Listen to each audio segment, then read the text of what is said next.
하나님 말씀은 데살로니가전서 5장 23절부터 28절 말씀입니다.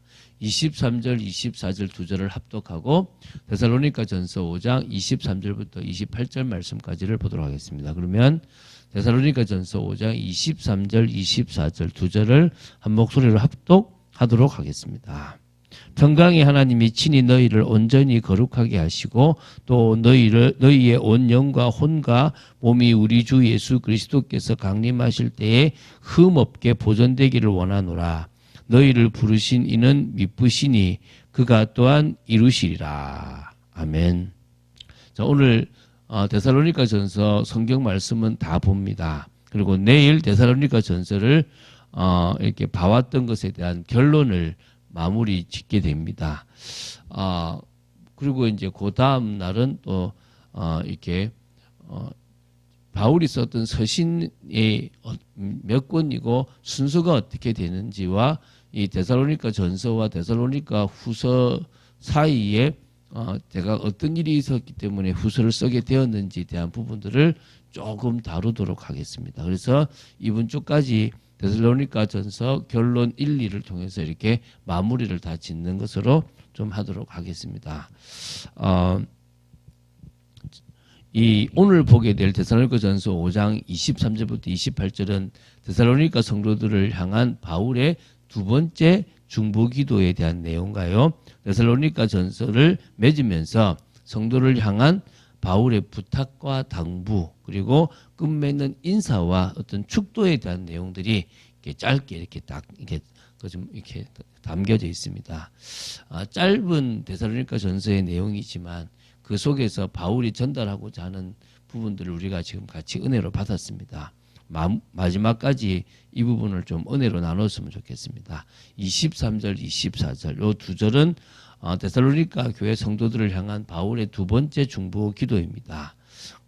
결국 바울은 부탁을 하는 거죠. 하나님께 저 데살로니가 성도들이 끝까지 거룩함을 유지하고 주님이 오실 그때까지 이 영과 혼과 몸이 온전하게 흠없이 보존되어질 수 있도록 믿음을 가졌는데 막 육신이 막 이렇게 뭐라 그럴까 막 타락 속에서 무너지거나 이러지 않기를 바라는 겁니다. 자, 먼저 한번 보면 평강의 하나님에 대한 확신이 바울에게는 있었죠. 은혜를 주시고 평강을 주시는 하나님께서 우리에게 역사해 주셔야 된다는 부분들을 알고 있는 겁니다. 그래서 친히 너희를 온전히 거룩히 하기를 원한다. 이 말은 뭡니까?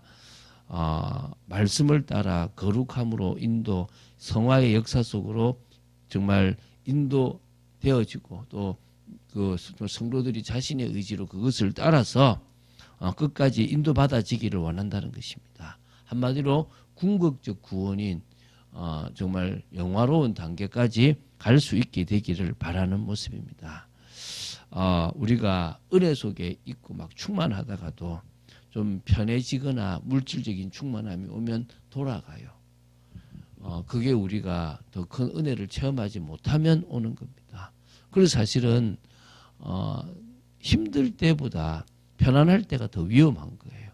좋으면 그때부터 나도 모르게 또 육신에 취해서 육신의 것을 하게 돼버릴 때가 있는 거예요.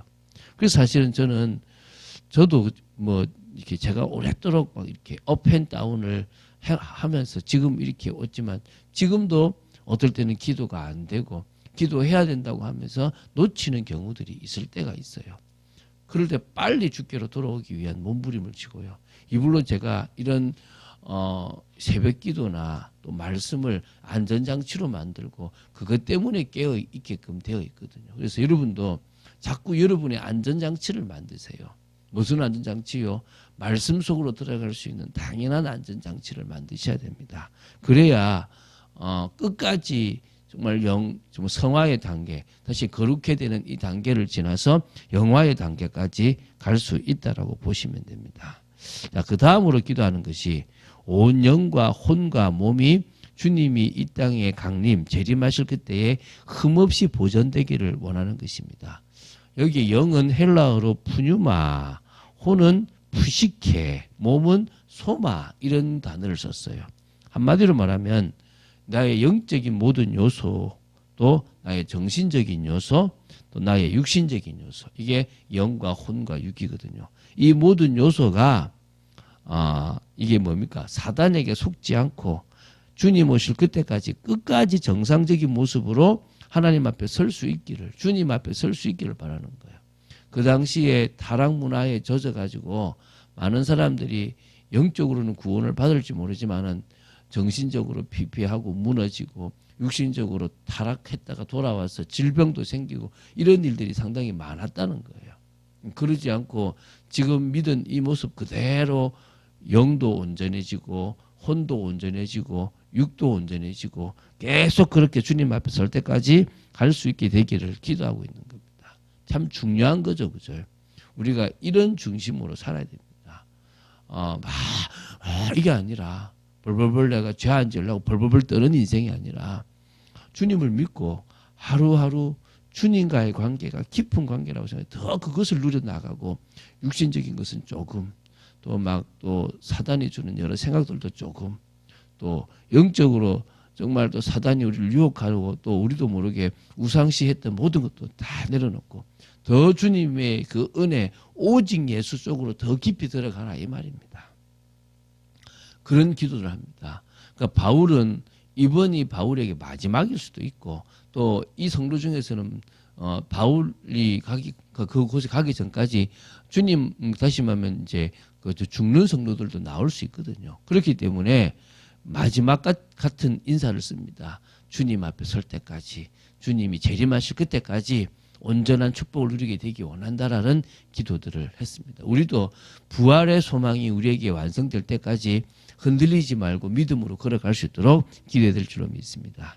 25절부터 28절입니다. 이제 결론을 맺으며 부탁을 합니다. 가장 먼저 부탁한 것이 데살로니가 교회 성도들이 전도자들인 바울과 또 여러 사역자, 특히 그러니까 실루아노와 디모데 모든 사역자들을 위해서 기도해 주기를 부탁합니다. 그러니까 성도의 기도로 목사가 살아갑니다. 이게 너무 중요하죠. 여러분들이 목회자를 위해서, 여러분들이 전도자를 위해서, 여러분들이 선교사들을 위해서 기도해야 됩니다. 그래야 우리가 유혹에 빠지지 않아요. 너무 우리를 지켜 세우지도 마시고 너무 잘해주지도 마세요. 저는 일부러 제 거를 자꾸 이렇게 여러 가지 있으면 안 하잖아요. 제가 부목사가 있을 때나 이럴 때는 뭔가를 챙기려고 해도 제가 있으면 안 챙기려고 그런 거예요. 왜? 그거는 나도 모르게 그게 들어갈 수 있거든요. 물론 여러분들은 그런 것들을 해야 되겠죠. 그러나 그걸 하지 마라 하라 이런 개념이 아니라 나는 나대로 깨어있고 여러분대로 깨어있는데 제가 여러분들을 위해서 기도하고 여러분이 저를 위해서 기도해줘야만 우리가 같이 인도를 받고 응답을 받을 수 있다는 거예요.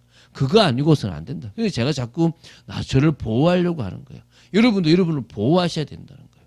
그래서 가장 중요한 보호가 뭡니까? 여러분이 저를 위해서 기도해 주는 거고 제가 여러분을 위해서 기도해 주는 거예요. 그것보다 더 중요한 게 없다는 거예요. 자, 이제 두 번째는 이게 보면 거룩하게 입맞춤으로 모든 형제에게 무난하라라는 것입니다.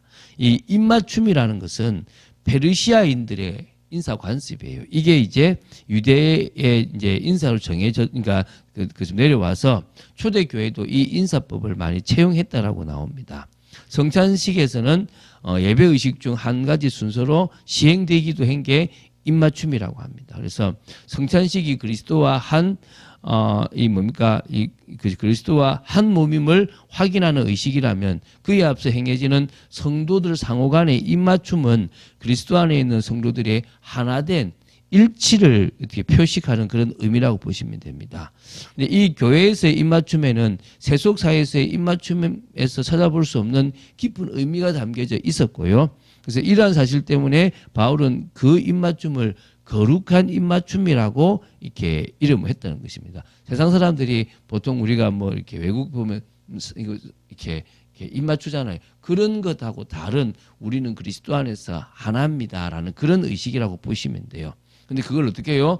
정말 서로를 존중해주고 사랑해주고 이성적인 이상한 육신적인 생각을 가지지 말고 정말 형제요 자매로서 존중해주는 그런 의식으로서 서로 입맞추고 무난하고 인사하라 이 말입니다. 그리고 이제 27절입니다. 바울이 이 서신을 쓰는 것은 주를 힘입어 명하는 내용을 이 모든 것이 다 기록했기 때문에 성도들이 이 내용들을 돌아가면서 다 한 사람도 빠짐없이 읽기를 바랬습니다. 특정한 사람한테 쓴 게 아니라 데살로니가 교회 전 성도에게 이것을 썼기 때문에 누구나 다 보고 누구나 다 알고 마음에 새기기를 바랬고요. 그러면서 이제 마지막으로 이렇게 합니다. 주 예수 그리스도의 은혜가 너희에게 있을지어다. 우리가 축복하고 축도해 주는 것은 중요한 거죠. 늘 상대방을 축복하고 정말 축도해 여러분 되시기 바랍니다. 이렇게 데살로니가 전서의 내용은 마무리되었고요. 이거에 대한 핵심적인 부분을 내일 결론적으로 하고 또 그 다음에는 데살로니가 말고 바울이 썼던 서신서들은 몇 권이 있고 순서가 대강 어떻고 데살로니가 전서와 후서 사이에는 대략 어떤 일들이 있었는지 거기서 왜 후서를 쓰게 되었는지에 대한 부분들을 조금 다루고 그 다음 주부터는 데살로니가 후서를 들어가도록 하겠습니다.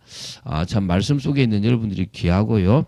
무엇보다도 바울처럼 우리도 예수 그리스도 한 분으로 결론 나는 인생, 그래서 갈등도 부담감도 사라지고 오히려 우리가 잘못 생각했던 것을 예수 그리스도로 말미암아 온전히 생각할 수 있는 축복이 있도록 지켜주시고 더 나아가서 예수가 그리스도라는 그 답을 통해서 온전히 구원의 길, 인생의 답이죠. 인생의 결론, 더 나아가서 참된 소망이라는 사실을 증거하는 저와 여러분 되기를 주 예수 그리스도 이름으로 축원드립니다.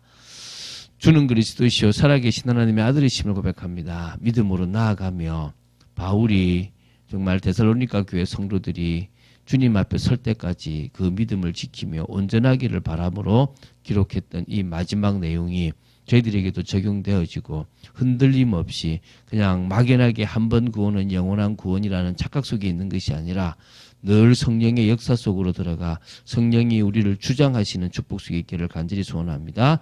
역사하여 주시옵소서. 주 예수 그리스도 이름으로 기도드립니다. 아멘.